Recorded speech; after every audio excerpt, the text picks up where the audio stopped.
నా గురించి నేను ప్రత్యేకంగా మీకు తెలియనోని కాదు. నా సుదీర్ఘ ప్రజా జీవితం దాదాపు 4 దశాబ్దాల క్రితం పంచాయతీ సమితి అధ్యక్షుడిగా ఆరంభింపబడి శాసనసభ్యుడిగా, మంత్రిగా, మన శాసన మండలి సభ్యుడిగా పట్టభద్రుల నియోజకవర్గానికి నాకు ఎన్నికల్లో గెలిచినా ఆశించిన ఫలితం పొందలేకున్నప్పటికీ కూడా ప్రజానీకానికి అందుబాటులో ఉండి సేవ చేయడమే నా బాధ్యత భావించేటువంటి వాడిని నేను అని చెప్పి అంటున్నాను. ఇవాళ ఈ ప్రాంతంలో రైతాంగానికి ఎప్పుడు ఏ సమస్య వచ్చినా కానీ చెప్పంటున్నాను, నేను అందుబాటులో ఉండేటువంటి ఒక వ్యక్తిని నేను అని చెప్పంటున్నాను. ఇవాళ రైతాంగానికి ప్రాజెక్టుల ద్వారా సాగునీరే కానీ, కరెంటే కానీ, ధాన్యం సేకరణలో రైస్ మిల్లర్ల దోపిడీ నుండి నిలువరింపజేయడమే కానీ, ఏ సమస్య ఉత్పన్నమైనా ఇవాళ అండగా నిలబడేవాడు ఎవరు అని చెప్పంటే జీవన్ రెడ్డి అని చెప్పక తప్పదని చెప్పంటున్నాను.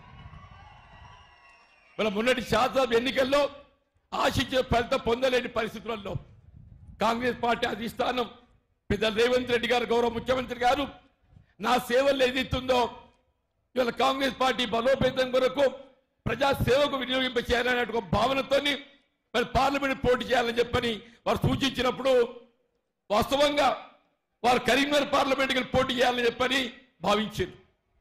నేను చెప్పాను, నాకు ప్రజా జీవితంలో రాజకీయ జన్మనిచ్చింది జగిత్యాల నియోజకవర్గం. జగిత్యాల శాసనసభ నియోజకవర్గం గతంలో కరీంనగర్ పార్లమెంట్ నియోజకవర్గంలో ఉన్నప్పుడు నేను అప్పుడు కరీంనగర్ పోటీ చేసే మాట వాస్తవం.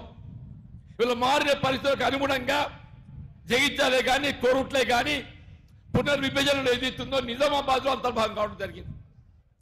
నా కాంగ్రెస్ పార్టీ అధిష్టానం పార్లమెంట్ సభ్యుడే పోటీ చేసే అవకాశం కల్పించాలని భావిస్తున్న తరుణంలో నేను వారిని ఒకటే కోరిన, నేను ఇలా రాజకీయంగా నాకు ఒకటే, నా జీవితం చివరి అంకం వరకని చెప్పంటున్నాను.